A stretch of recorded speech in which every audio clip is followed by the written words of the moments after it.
Bismillahirrahmanirrahim. Assalamualaikum warahmatullahi wabarakatuh. Alhamdulillahirabbil alamin wa bihi nasta'inu ala umuri dunya waddin wassalatu wassalamu ala asrofil anbiya'i wal mursalin wa ala alihi wa sahbihi ajma'in, amma ba'du. Pertama-tama marilah kita panjatkan puji syukur kepada Allah Subhanahu wa Ta'ala yang mana telah memberikan kita nikmat dunia, nikmat sehat hingga saat ini.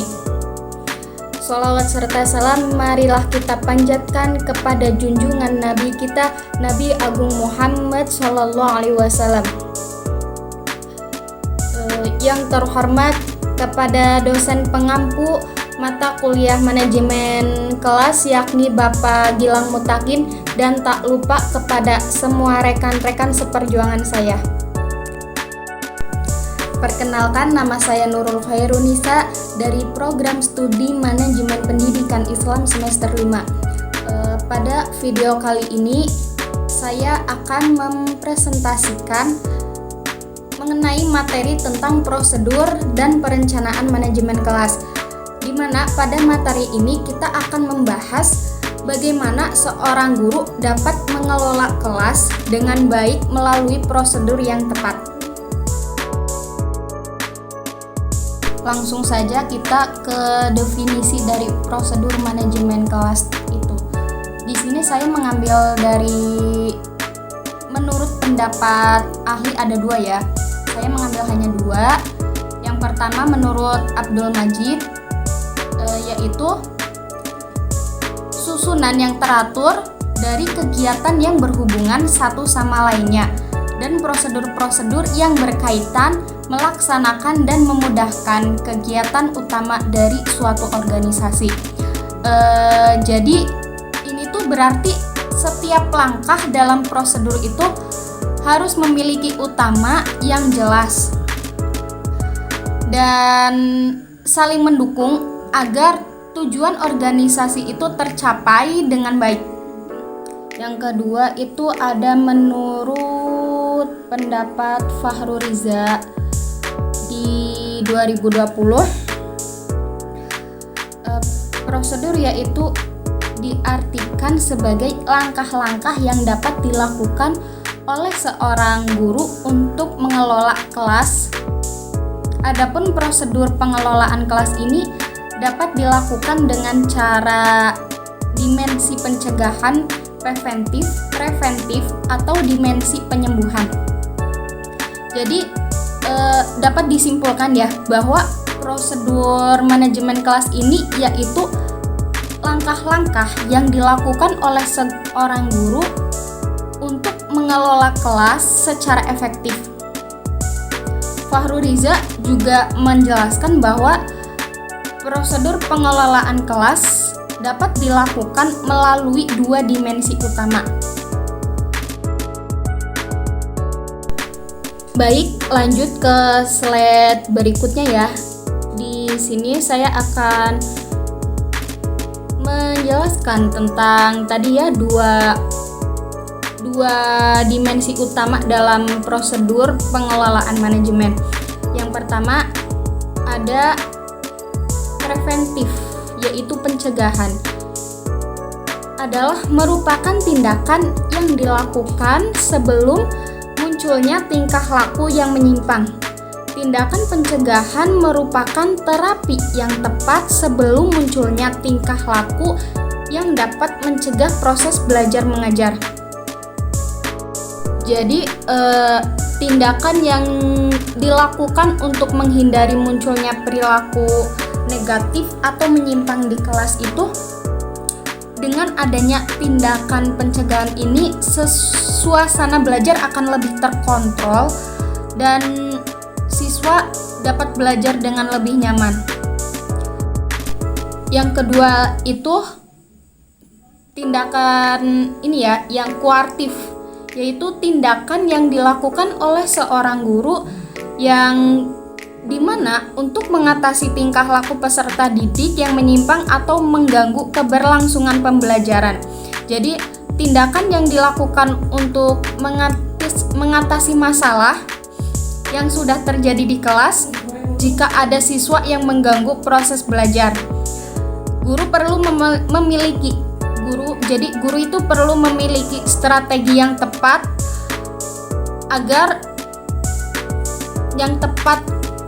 agar masalah tersebut itu dapat teratasi gitu. Lanjut ke slide selanjutnya. Di sini ada langkah-langkah pada prosedur manajemen kelas ya. Jadi langkah-langkah ini terbagi menjadi 2 kategori. Yang pertama preventif, yang kedua kuartif. Pada langkah preventif ini, yang pertama ada meningkatkan kesadaran diri sebagai guru. Jadi guru itu harus menyadari bahwa perannya itu bukan hanya mengajar sebagai itu pengajar gitu, tetapi dia juga harus membentuk karakter siswa. Jadi guru yang memiliki kesadaran diri yang tinggi itu akan lebih sabar dan bijak dalam menghadapi siswa yang beragam karakter. Yang kedua itu ada peningkatan kesadaran pada siswa. Siswa itu perlu diberikan pemahaman tentang pentingnya aturan kelas dan dampak positif yang baik bagi mereka. Selanjutnya, sikap jujur dan tulus.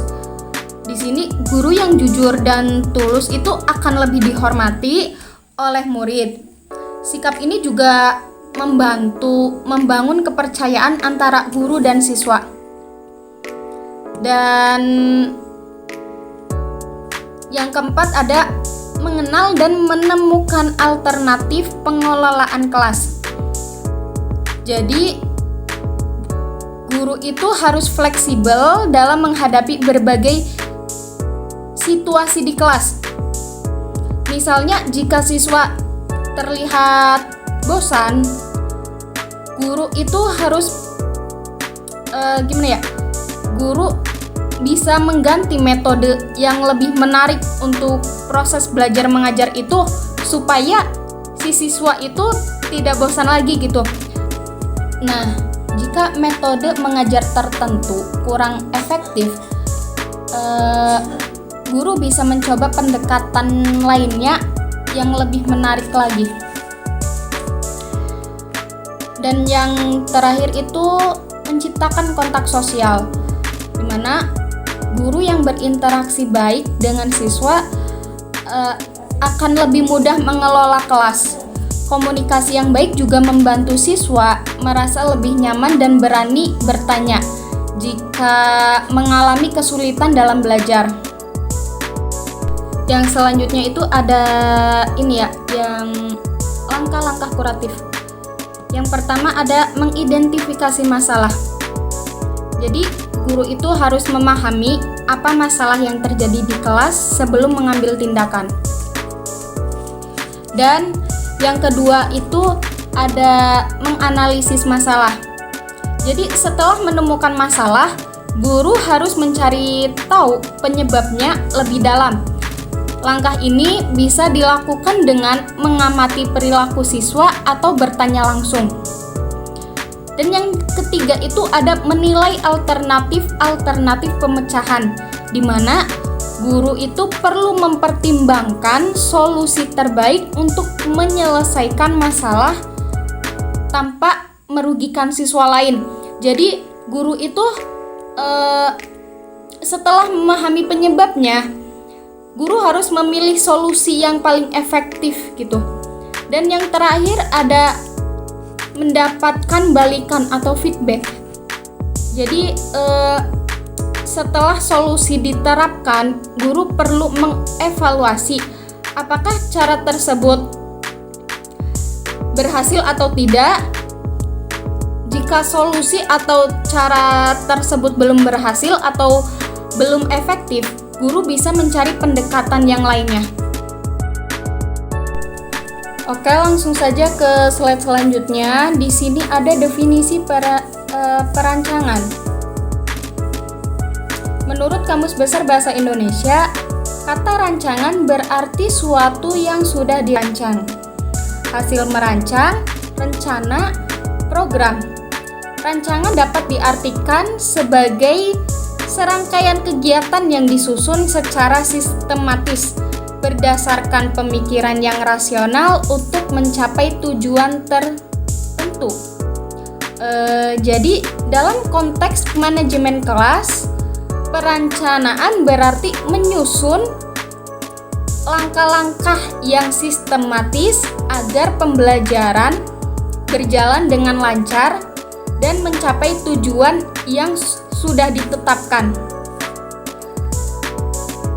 Langkah-langkah tersebut itu mencakup dari menentukan tujuan pembelajarannya, menyiapkan strategi atau metode apa yang akan digunakan pada proses pembelajaran nanti, membuat aturan kelas yang jelas, menyesuaikan cara mengajar dengan karakter masing-masing siswa, dan menyiapkan solusi apa yang nanti akan digunakan untuk menghadapi kendala-kendala yang ada di kelas.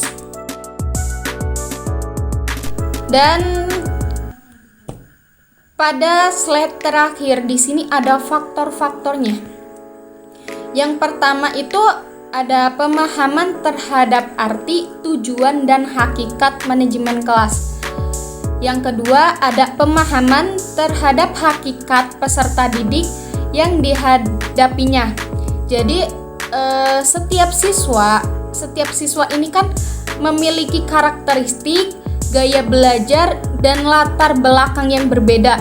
Nah, di sini itu guru harus bisa memahami masing-masing siswa agar dapat menyesuaikan cara belajar yang paling efektif itu bagaimana.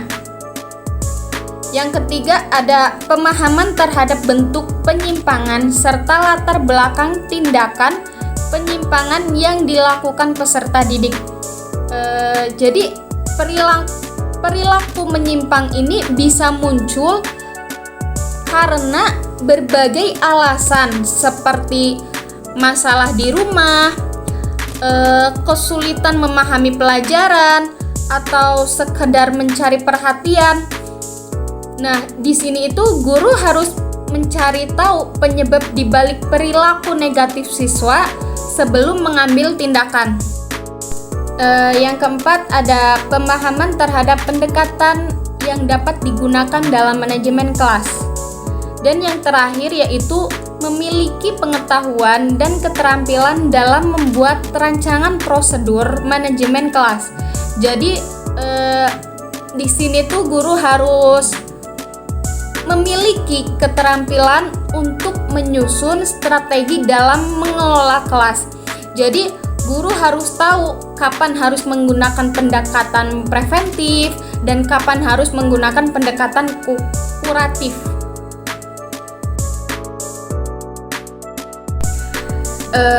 Baik, jadi dapat disimpulkan ya, manajemen yang baik itu membutuhkan perencanaan, pemahaman terhadap siswa, serta pendekatan yang tepat agar proses pembelajaran berjalan dengan lancar.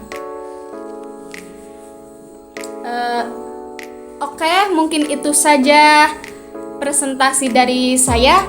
Mohon maaf apabila banyak kesalahan dan kekurangan. Jika ada tambahan atau sanggahan atau pertanyaan, bisa ditulis di kolom komentar. Terima kasih. Saya Nurul Khairunisa, pamit undur diri. Wassalamualaikum warahmatullahi wabarakatuh.